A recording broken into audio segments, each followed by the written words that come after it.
bem-vindos ao terceiro vídeo da nossa série de entrevistas aqui no Projeto Triângulo.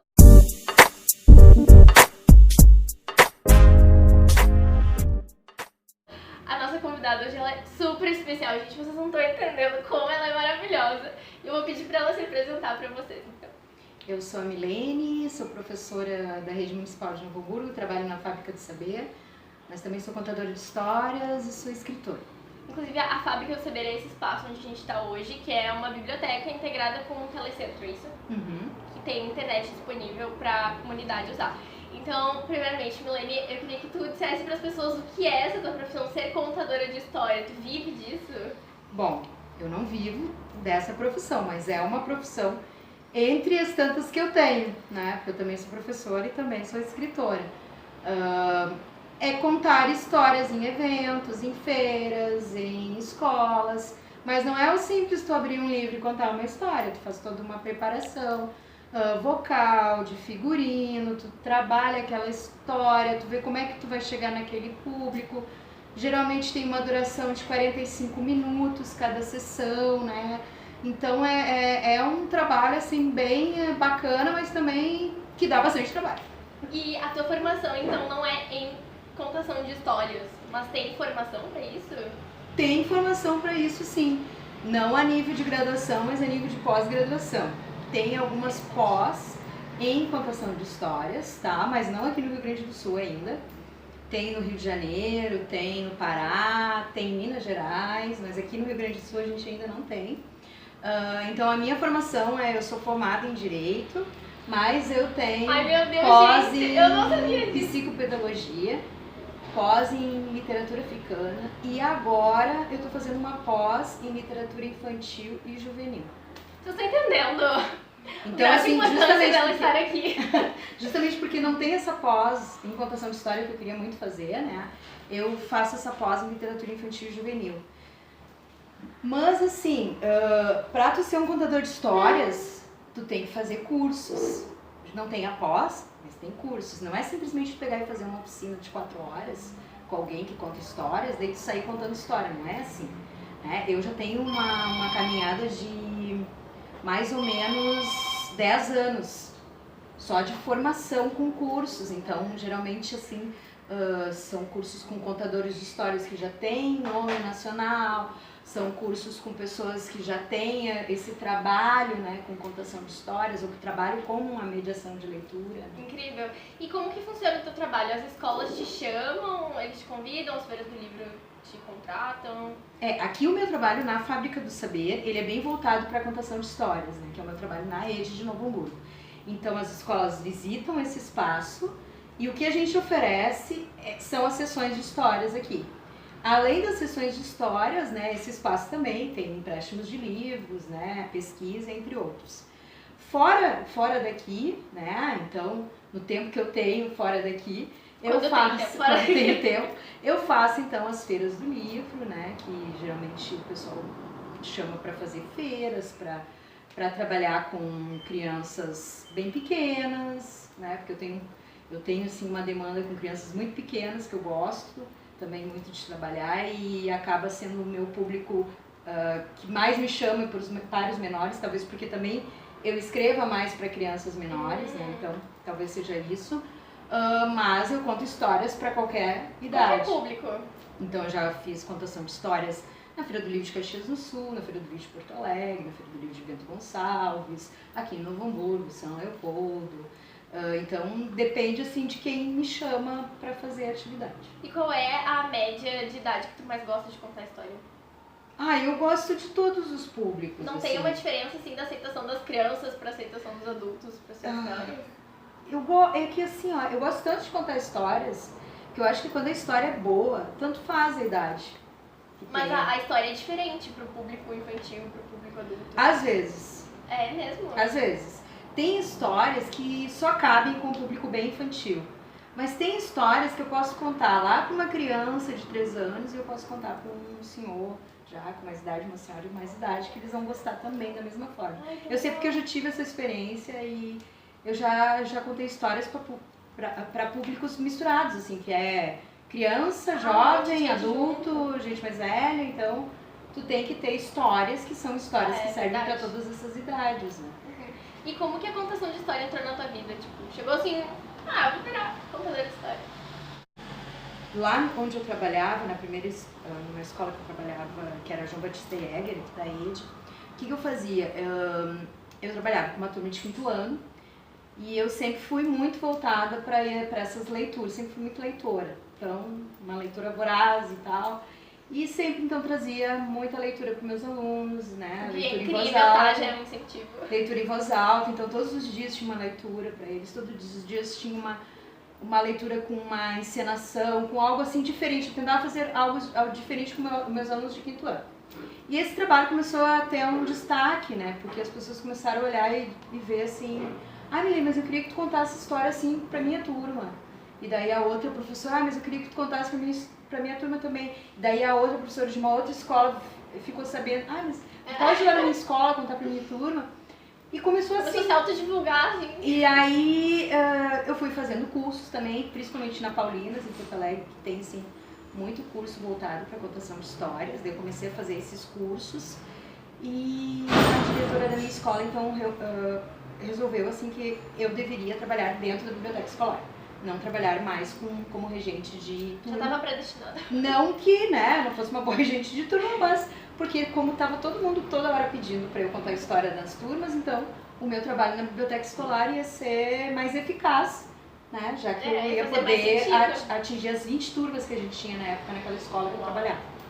Então eu fui para a biblioteca escolar em 2009 e eu aprendi muito na biblioteca escolar, né? Eu adorei a biblioteca escolar. Eu gostei muito do trabalho com os livros, de trabalhar com todas as turmas, toda essa arte voltada para o objeto livro, né? Que o livro não é só as letras que tem ali, ele tem aquelas imagens que a gente tem que fazer um trabalho. Mesmo que eu conte a história sem usar o livro, eu tenho que depois mostrar o livro, eu tenho que mostrar as imagens que estão ali, o que o ilustrador será que pensou quando fez aquele livro, que técnica ele usou. Então eu tentava trabalhar sempre o objeto livro como um todo, né? E bem voltado para a arte mesmo. Até estimula eles a lerem. Claro. Isso é algo assim comprovadíssimo. Qualquer história que tu vai contar, eles vão querer depois ler aquela história no livro, ou eles vão querer coisas parecidas com aquela história. Tu está contando histórias de mitologia, então eles vão querer ler histórias de mitologia. Tu está contando uma história do Monteiro Lobato, eles vão querer ler outras histórias do Monteiro Lobato, né? Tu está contando uma história sobre bichos, né? Então eles vão querer ler outras histórias sobre bichos. Ou tu está contando histórias de um autor específico, estou contando histórias só do André Neves. Eles vão querer ler as histórias do André Neves. Né? Então isso também é algo assim que a gente fazia assim, na biblioteca também, de ter unidades assim, de trabalho também por autores, para formar comportamento leitor, que é mais ou menos também o que tu faz quando tu vem na biblioteca, que tu chega e tu já sabe o nome do autor que tu quer ler. Não é aquela coisa, eu queria ler algum livro, mas eu não sei qual. Eu não sei nem o que eu gosto de ler. Eu não sei qual.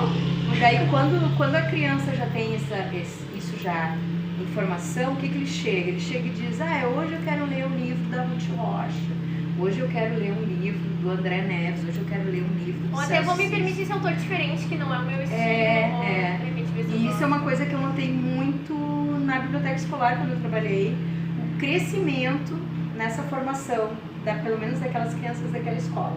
Então naquela escola eu fiquei 4 anos na biblioteca escolar, e lá dentro a gente ganhou um prêmio pelo trabalho que foi feito na biblioteca escolar.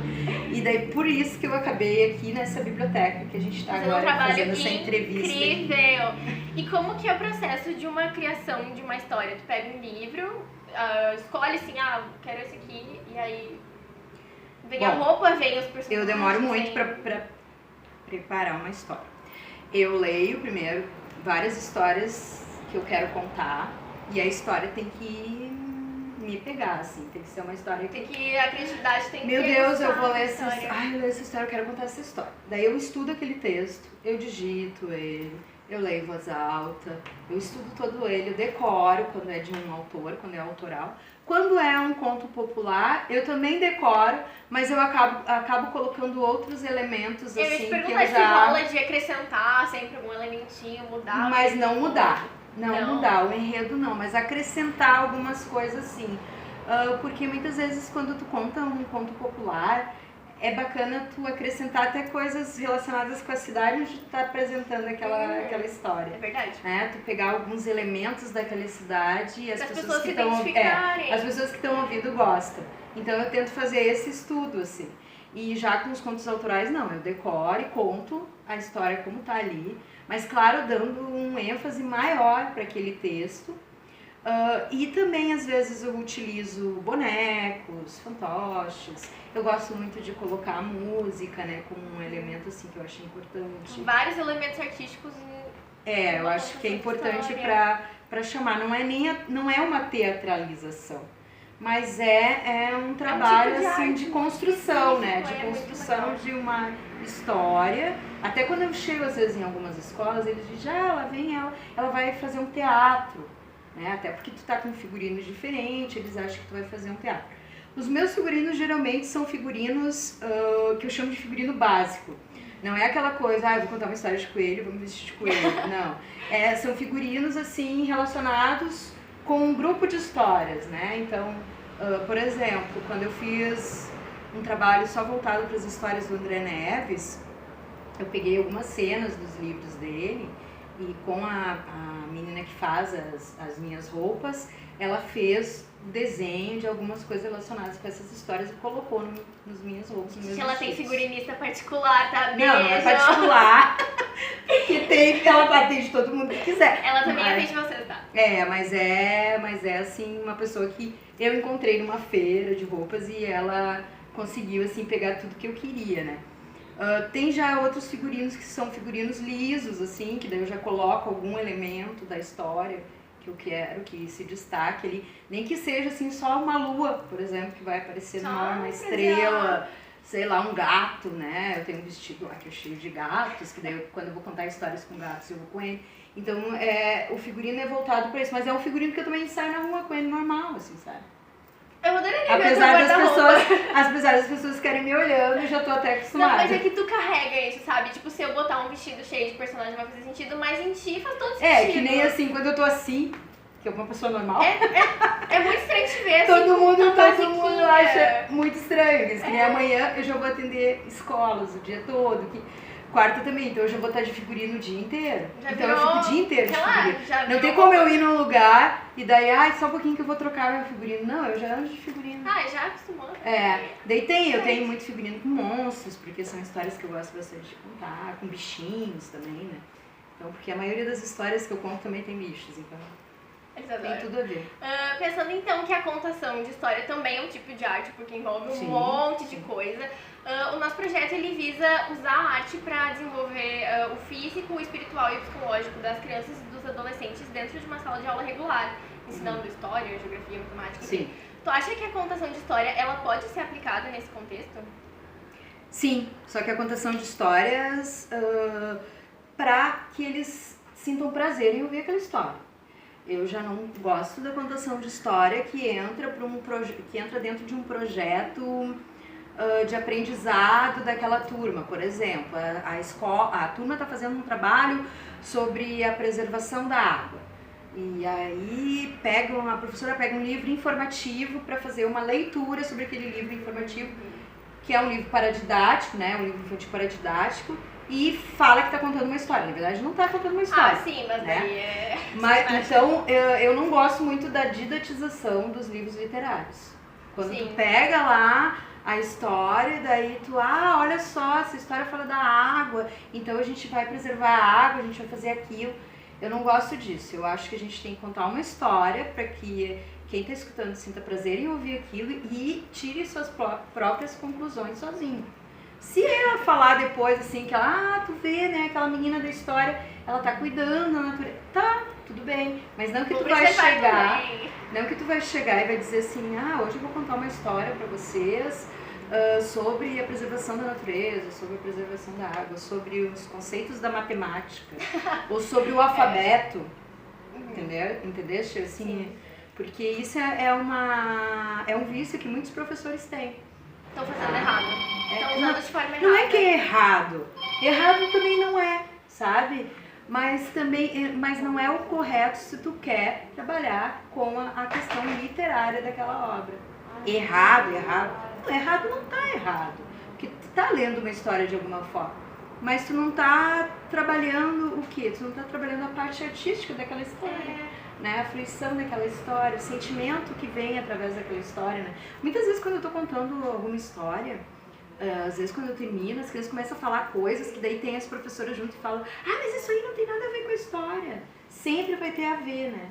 Se lembrou, se a criança estava ali, escutou aquela história e lembrou de alguma coisa, é porque teve alguma coisa a ver com ele, teve alguma coisa a ver com a história. Pra ela então é isso que a gente tem que ter esse cuidado, assim, de não didatizar aquela história. Às vezes uma história linda, que é só pra gente ler, ouvir ela sendo contada, ou ler ela em voz alta, com uma boa entonação, às vezes no final ali estragam, porque vão dizer: ah, vocês viram sobre o que é essa história? O que será que o escritor quis nos ensinar? Às vezes o escritor não quer ensinar nada. Ele só escreveu um livro. Ele escreveu um livro que é uma obra dele, que é uma obra de arte dele, que é um trabalho dele de escrita. Teve uma ilustradora que fez também a interpretação dela, ou a ilustradora que fez a interpretação dele. Então é todo esse contexto. Tu até pode dizer: ah, o que será que o ilustrador pensou, né? O que será que o escritor pensou? Isso é uma coisa que muitas crianças perguntam, né? Pra gente, assim: ah, mas por que tu escreveu esse livro?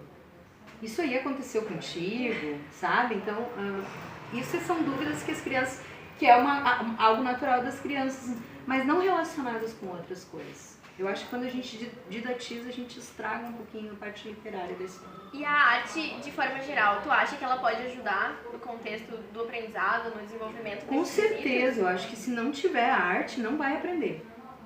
Essa é a minha opinião. Se não tiver arte, não vai aprender. Se não tiver um estímulo artístico, que seja uma música.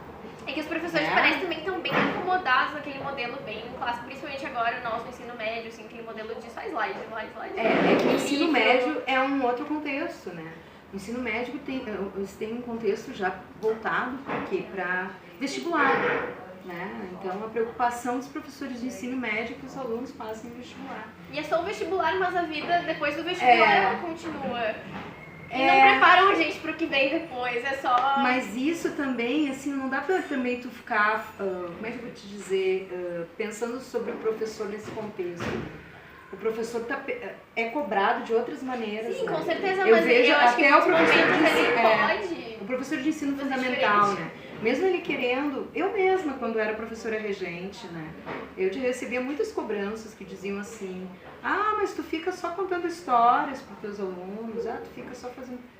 Mas os meus alunos eram os melhores alunos, não querendo falar, mas eles eram. Desculpa aí, eles eram os melhores. Eles liam fluentemente, eles faziam peças de teatro, faziam um monte de coisa. Então, se eles liam bem, eles faziam as outras coisas, eles interpretavam, eles pesquisavam, eles conseguiam fazer muita coisa bacana.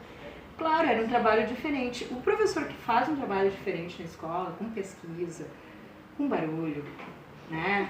Com contação de história, com teatro, com dança, com música, é aquele professor que vai estar sempre sendo criticado. Né? Porque está fazendo diferente. Porque ele está fazendo um pouquinho diferente, né? Então, muitas vezes o professor pensa: não, então eu vou ficar fazendo o que é aceitado. Para eu não me incomodar. Porque quem já está há 30 anos no magistério, né? Acaba se cansando também de ficar pensando. Mas então o que falta para esses professores usarem um pouquinho mais de arte na aula? Falta aceitação do público? Eu acho que estímulos dos próprios regentes daquele espaço, né? Dos coordenadores pedagógicos, da direção da escola, da Secretaria de Educação que cuida daquele grupo de escolas, né? Então falta um estímulo maior nesse contexto. Porque ao mesmo tempo que eles fornecem cursos, pelo menos na nossa secretaria, né? Fornecem curso e tal, também tem outras cobranças por trás, né? Tem muita burocracia no trabalho do professor, né? O professor leva trabalho para casa sempre, não adianta a gente não tem privilégios, leva trabalho sempre. É todo dia de noite, então não tem muito o que fazer. Então agora, esse é o momento blogueira, é o momento merchan, é o momento que tu vai inspirar outros educadores, vai dar alguma dica, alguma coisa, para que eles se sintam mais confortáveis em usar a contação de história dentro da sala de aula. Bom, então, o que eu vou dizer? Procurem livros que vocês gostem de ler. Leiam livros primeiro. Gostem de ler livros. Tentem ler todos os dias para os seus alunos de uma forma alegre, dinâmica e nem que sejam pequenas leituras. Ou pode pegar um livro que tenha muito texto e que leia um pedacinho a cada dia com eles também para despertar aquela curiosidade, né? Para ser um começo. Mas para tu começar a contar a história, tu tem que gostar de ler. Se tu não gostar de ler, o básico. Tu não vai ser um bom contador de história, um bom professor também que conta história. Isso. Então, gente, muito obrigada por terem assistido ao nosso vídeo. Eu espero vocês na próxima entrevista, Mi. Obrigada. Foi incrível, tu é incrível, eu te admiro muito mais ainda. Obrigada. É isso aí, gente. Um beijo e até a próxima.